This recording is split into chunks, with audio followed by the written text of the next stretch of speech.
안녕하십니까. 레그넘 투자자문입니다. 여러분, 날씨가 갑자기 추워졌습니다. 저는 지금 출장차 부산에 와 있는데요. 감기 조심하시기 바랍니다. 제가 이렇게 급하게 컨텐츠를 좀 올린 이유는 미국에서 초대형 이벤트가 치러졌죠. 미국 대선입니다. 결과부터 다시 한번 말씀드리면 트럼프가 드디어 두 번째 대통령으로 당선 확정이 됐습니다.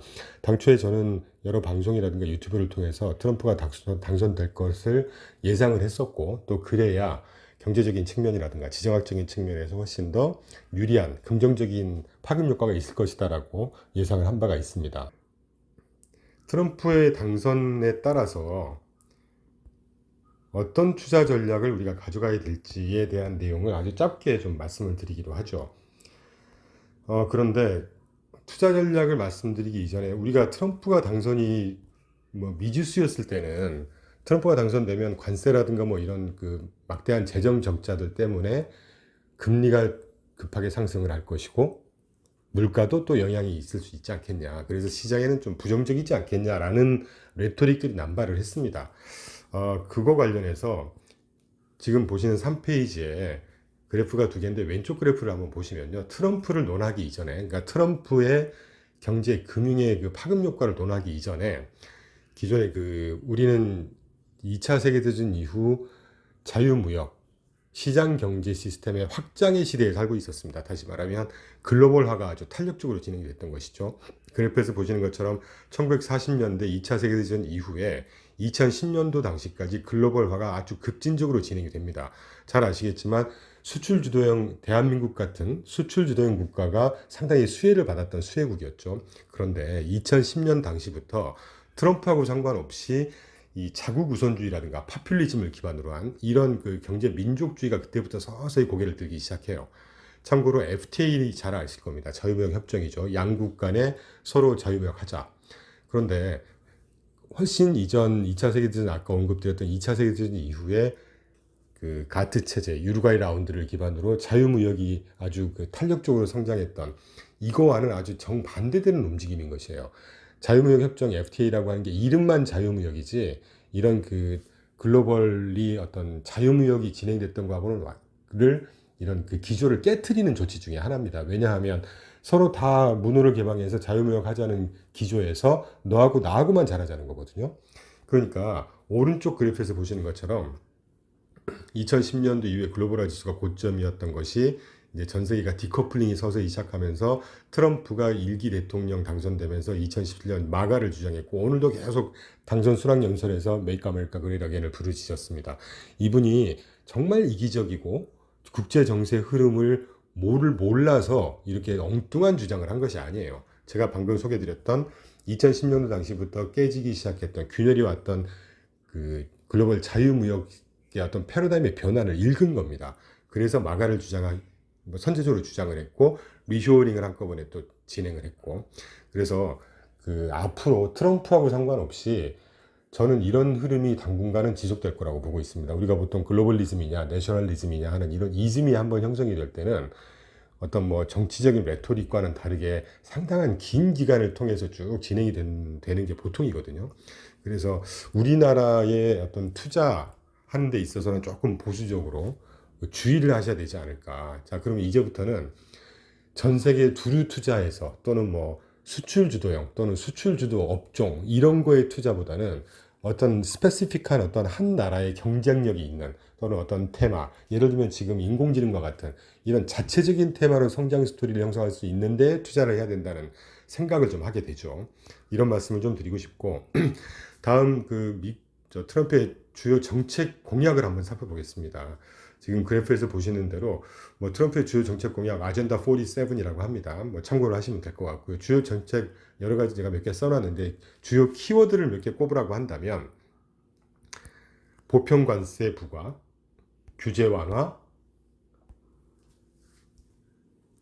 세금 인하, 그리고 인프라 투자를 공격적으로 확대하겠다. 군사 강국으로 재건시키겠다. 미국을. 그리고 전통 에너지 산업을 부흥시키겠다. 이 정도 아니겠습니까? 또 하나 중국과의 디커플링을 더 가속화시키겠다라는 것인데 여기서 하나 제가 이제 이슈를 좀 제기하고 싶은 것은 보편 관세를 부과하게 되면 전 세계 무역이 망가질 것이고 뭔가 경제에 굉장히 막연하게 부정적으로 해석들을 하는 게 대부분인 것 같아요. 근데 저는 좀 다른 시각을 갖고 있습니다. 자, 철저하게 저희는 미국에 투자를 하는 하우스입니다. 그런 입장에서 말씀드린다면 보편 관세를 부과하게 되면 그 관세를 때려 맞는 뭐 중국이라든가 뭐 한국도 자유롭지 않을 거라고 생각하는데 그런 나라들한테는 안 좋을 수 있겠지만 우리는 철저하게 냉정한 투자자 입장에서도 생각을 해봐야 되는 것이잖아요. 미국의 자국 산업을 철저하게 보호하는 효과가 있는 것이죠. 그렇게 되면 미국 출신의 어떤 기업이라든가 미국 경제 전체의 어떤 경쟁력 이런 것들은 훨씬 더 좋아지지 않겠습니까? 이런 생각 좀 해볼 필요가 있을 것이고, 자, 세금이 인하되면 대형주에 좋을까요? 중소형주에 좋을까요? 중소형주가 이제까지 그 외부에서 조달한 자금의 성격을 보면 절반 정도 수준으로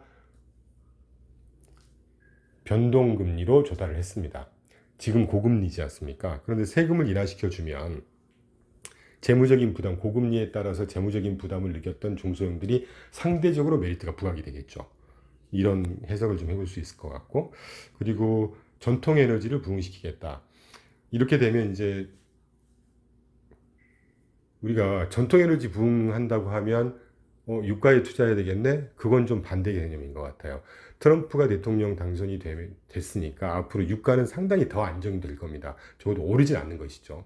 지금 그렇게 높은 수준은 아니니까 대신 전통 에너지 관련한 투자 테마를 우리가 꼽을 수 있는 것은 그 에너지를 추출하는 단계를 업스트림이라고 하고 배달, 뭐 딜리버리를 하는 부분을 미드스트림이라고 하고 소비자한테 판매하는 부분을 다운스트림이라고 하잖아요. 저는 업스트림, 미드스트림, 다운스트림 중에 미드스트림이 가장 더 활성화가 되지 않을까 하는 생각이 드는 것이죠. 그리고 이제 트럼프 트레이드 관련해서 이런 정책 공약이나 이런 정책 기조를 볼 때 어떤 업종 또는 어떤 테마가 유망할까? 뭐 트럼프 트레이드 바이콜을 저희가 말씀을 드린다면 규제 완화, 금융 섹터, 또 M&A 관련 섹터가 부흥이 될 것입니다. 그리고 공격적인 인프라 투자에 따라서 건설 산업재, 참고로 저희는 중소형 건설 산업재를 작년 가을부터 투자를 하기 시작했고 최근에 아주 그 매우 훌륭한 수익률을 지금 안겨주고 있는 그런 섹터 중에 하나죠. 그리고 유틸리티, 예를 들면 스마트 그리드나 뭐 이런 것들 같은 유틸리티 업종이 굉장히 유망해 보이고 군사 강국으로 재건하겠다. 군수업종 당연히 혜택을 보겠죠. 그리고 전통 에너지 부흥, 신재생 대비 전통 에너지라고 하면 뭐 석유 에너지라든가 탄소 기반의 또 핵 에너지도 그 탄소 배출량도 굉장히 낮은 신재생 에너지의 대안으로 생각이 될 수 있지만 사실 핵 에너지도 전통 에너지 분야에 속한다고 할 수 있습니다. 우라늄 같은 테마가 저희가 3년 전부터 계속해서 투자하고 있는 테마죠. 그리고 AI 성장은 제가 볼 때 더 가속화될 겁니다. 왜냐하면 철저하게 미국 우선주의를 표방하는 트럼프 입장에서는 그 지금 전 세계 정말 탑 이슈라고 하고 있는 AI를 포기할 리가 없어요. 오히려 더 성장을 가속화시키고 국가 지원을 더 공격적으로 할 공산이 큰 것이죠. 이 정도 볼 수 있을 것 같고 분명한 그 트럼프 트레이드에 따른 셀콜을 제가 드릴 수 있는 것은 아까 말씀드렸던 신재생 에너지 쪽은 상당히 좀 메리트가 하락하지 않을까 하는 생각이 들고 더욱 분명한 셀콜로 제가 말씀드릴 수 있는 것은 제약주라고 생각합니다. 아까 아젠다 47에서 설명을 드리지 않고 넘어가긴 했지만 미국이 그 약값이 굉장히 비싼 나라로 유명합니다. 트럼프 공약 또는 연설 중에 거듭해서 강조하고 있는 것이 대형 제약사들의 어떤 담합에 가까운 가격 인상 트렌드를 꺾어버리겠다. 압박과 협상을 통해서 약값을 인하시키겠다. 분명할 겁니다. 그건. 왜 그러냐면 약값을 인하시키는 게 국민 입장에서 훨씬 유리한 방법이고 본인의 어떤 정치적인 입지에도 유리한 정책 중에 하나거든요. 제약주에 대한 어떤 뭐 투자 메리트는 당연히 감소한다고 할 수가 있겠고. 자, 그럼 여기서 이제 우리가 과연 트럼프가 대통령이 당선이 되면 우리가 우려했던 것처럼 경제 또는 뭐 전반에 그렇게 악영향이 있고 뭔가 변동성이 심해질까? 지금 보시는 페이지가 트럼프 일기 때 2017년 1월부터 2021년 1월 당시와 바이든 2021년 1월부터 지난 11월 1일까지 실업률, 유가, 주택가격, 인플레이션, 가처분 소득, 뭐 주가, 세금, 소비자 심리, 또는 언론 쪽에서의 경제 정책에 대한 종합적인 평가 이런 것들을 쭉 비교를 해놨습니다. 하나하나 제가 굳이 설명을 드리진 않겠지만 실업률 굉장히 안정적이었고요. 바이든 지금 현 정부의 그 경제 상황 대비 트럼프 1기 때 우측에서 보시는 실업률 굉장히 안정적이었고 유가도 훨씬 안정적이었습니다. 주택 가격 상승률 덜 했고요. 인플레이션 굉장히 안정적이었고 가처분 소득 한 2배 이상 더 상승을 했었고 주가도 바이든 정부 S&P 500이 지금 바이든 정부 기간 동안 약 54%가 상승했는데 오늘 뭐 엄청 폭등하고 있으니까 한 56, 7% 되겠죠. 트럼프 정부 당시에 64% 상승했고요. 코스피는 좀 얘기가 다릅니다. 바이든 정부 당시 지금 현재 한 마이너스 10% 이상 되고 있고 트럼프 정부 때 오히려 코스피도 44% 상승했어요. 우리가 레토릭에 의해서 아는 것과는 전혀 다른 그림이었습니다. 세금 당연히 트럼프 때 인하시켰고 아시겠지만 법인세를 35%였던 걸 1기 때 21%로 하향 조정을 했고 이번 선거 운동하면서 그 한 달 전에 블룸버그하고 인터뷰했던 걸로 기억하는데 본인이 인하시켰던 법인세 21%를 15% 수준으로 인하시키고 싶다라고 또 피력을 하는 그러니까 그 시장주의자 아니겠습니까? 기업인이고 세금은 점점 공약도 그렇게 했고 하향 안정화 될 겁니다. 미시간에서 발표하는 소비자 심리 기준으로 소비자 심리도 전반적으로 트럼프 구간 때 훨씬 더 양호했었던 것이죠. 팬데믹 기간을 제외한다면.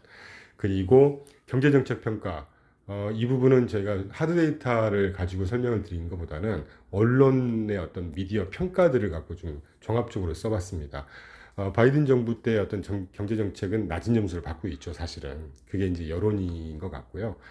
트럼프 경제 정책 관련해서는 워싱턴 포스트라고 제가 적어놨는데 워싱턴 포스트는 중도 좌파 또는 중도 진보 쪽에 치우쳐 있는 견해를 가진 언론사임에도 불구하고 트럼프 정부 당시의 경제 정책을 높은 점수를 주고 있습니다. 우리가 알았던 거하고는 전혀 다른 그림이었다는 것이죠.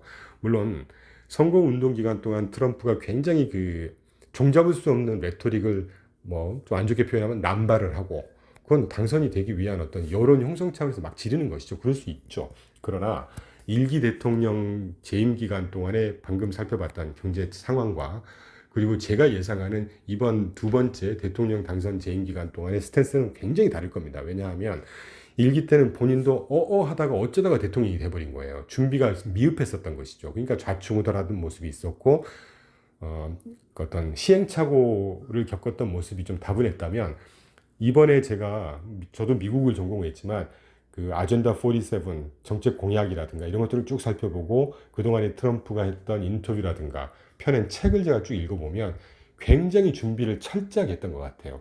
그만큼 대통령으로서의 수행 능력도 훨씬 업그레이드가 되지 않을까 하는 생각을 했고 그런 연유 때문에 제가 뭐 확신까지는 아니지만 상당 기간 동안 과거에 트럼프가 대통령이 될 거라고 뭐 한 7, 80% 이상 확신을 갖고 있었었죠. 따라서 2기 대통령 재임 기간 동안에 선거운동 중에 했던 어떤 그 종잡을 수 없는 레토릭 이런 건 보기 힘들 겁니다. 아주 전략적이고 신중한 행보를 보일 걸로 저는 예상을 해요. 그렇다고 하면 기본적으로 트럼프라는 사람은 아까도 언급드렸던 시장주의자, 기업인 출신, 그리고 1기 대통령 기간 동안에도 주식시장을 굉장히 자주 언급을 했었습니다. 관심이 많죠. 2기 때는 당연히 더 관심을 보이지 않겠습니까? 그렇다고 하면 적어도 경제 전반에도 훨씬 더 긍정적인 효과를 저는 예상하고 있고 뭐 글로벌 지정학적인 측면에서도 훨씬 안정화된 구조를 가져갈 거라고 보고 있습니다. 다 여기에 한국이나 중국 같은 미국의 어떤 관세 정책이라든가 미국 우선주의 때문에 피해를 보는 건 뭐 그건 또 다른 얘기입니다. 저는 철저하게 지금 미국에 투자하는 투자자로서 지금 설명을 드리는 거기 때문에 그 정도 말씀을 드릴 수 있을 것 같고 아까 제가 그 미국 경제는 훨씬 좋을 거다라고 말씀드렸던 아주 좋은 예 중에 하나가 2017년 1기 대통령 때 본인이 리쇼어링을 시행을 했지 않습니까? 리쇼어링이라는 게 과거에 값싼 노동력을 생산 비용을 찾아서 해외로 다 떠나갔던 자국의 공장들을 다 다시 지금 데려오고 있고 정작 본인이 시작했습니다. 이게 더 강화될 거라는 것이죠. 그런데 그래프에서 보시는 2017년부터 2022년까지 본인이 시작했던 리쇼어링 덕분에 새롭게 창출된 일자리가 대충만 봐도 120만 개, 130만 개에 달합니다. 이런 것만 보더라도 경제 분야 또는 적어도 이를 반영하는 자본시장에는 좀 더 긍정적으로 영향을 미치지 않을까. 물론 재정 적자 문제 부담이 될 겁니다. 그러나 너무 제가 쉽게 설명을 드린다고 생각하지 말아 주시는데, 천조국이 예를 들면 천조국이 재정 적자가 1001조가 되건 1002조가 되건 저는 대세에 지장 없을 거라고 봐요.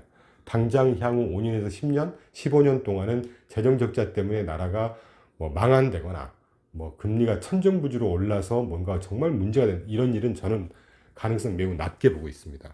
물가 부분은 조금 우려가 됩니다. 사실은 제가 트럼프를 옹호하자는 입장은 아니고요. 이 물가 문제는 저희는 트럼프의 어떤 공격적인 재정 집행 문제 때문에 또는 관세 문제 때문에도 적지 않은 영향은 있을 거라고 생각합니다만, 그보다 더 큰 어떤 물가 인상 또는 금리 인상 문제는 미국의 경제 성장률이라고 생각합니다. 금리라고 하는 것은 적어도 여러 가지 뭐 매크로 그림이라든가 경제 상황이라든가 수급이라는 영향을 크게 미치거든요. 근데 그 중에 가장 중요한 걸 세 가지 꼽으라고 한다면 물가 상황, 물가가 올라가면 금리는 올라가겠죠. 수급, 예를 들면 미국의 채권을 팔려고 하는 사람이 많으면 금리는 올라가고 살려고 하는 사람이 금리는 떨어지지 않겠습니까? 그 다음 문제는 경제 성장률입니다. 지금 물가 안정됐다고 보고 있고, 어제 그제 발표됐던 미국의 그 국채 옥션 결과만 봐도 아주 수급은 양호하거든요. 투자자들이 아직까지도 미국 국채에 대한 신뢰가 높습니다. 자, 그럼 남은 문제는 경제 성장률입니다. 올해 초반부터 1, 4분기 미국의 경제 성장률 1.4에서 1.6% 상향 조정했고요. 2, 4분기 2.8에서 3.0으로 상향 조정했습니다. 지난 3분기 미국 상무부에서 발표했던 속보치 2.8%입니다. 미국 전 세계 1위 경제대국이 분기별로 연율한 수치이긴 하지만 2%, 2.5% 이상을 상승하고 있다는 얘기, 성장하고 있다는 얘기는 웬만한, 적어도 우리나라를 포함한 웬만한 신흥국보다 훨씬 더 성장 강도가 세다는 얘기입니다. 경제 성장률이 아주 견고하고 세면 금리는 당연히 올라가는 것이죠. 그리고 또 물가 측면에서는 뭐 전 세계적으로 유행이라기보다는 진행되고 있는 고령화 사회라든가 그리고 앞으로 중국이 서플라이 체인에서 배제가 되면서 값싼 노동력을 기반으로 전 세계에 디플레이션을 공급했던 디플레이션 수출국이 제외가 되면 당연히 물가는 서서히 뜨겠죠. 그래서 당초에 저희 그 자체 유튜브 초반 거를 한번 2년 전 거를 보시면 제가 그때부터 어떤 주장을 했었냐면, 물가나 금리가 과거 한 4, 50년 평균 수준보다는 한 단계 레벨업이 될 거다. 물론 뭐 CPI 기준으로 또는 코어 PC나 CPI 기준으로 그게 몇 퍼센트로 고착화 될지는 솔직히 모르겠지만, 지금 페드가 벤치마크로 삼고 있는 물가 수준이 1년 성장률 코어 PC 기준 2%입니다. 아마 그 2%가 2.5% 정도로 좀 상향 조정이 되지 않을까. 그래서 앞으로는 고물가 고금리 시대를 우리가 준비해야 된다라는 생각을 하고 있죠.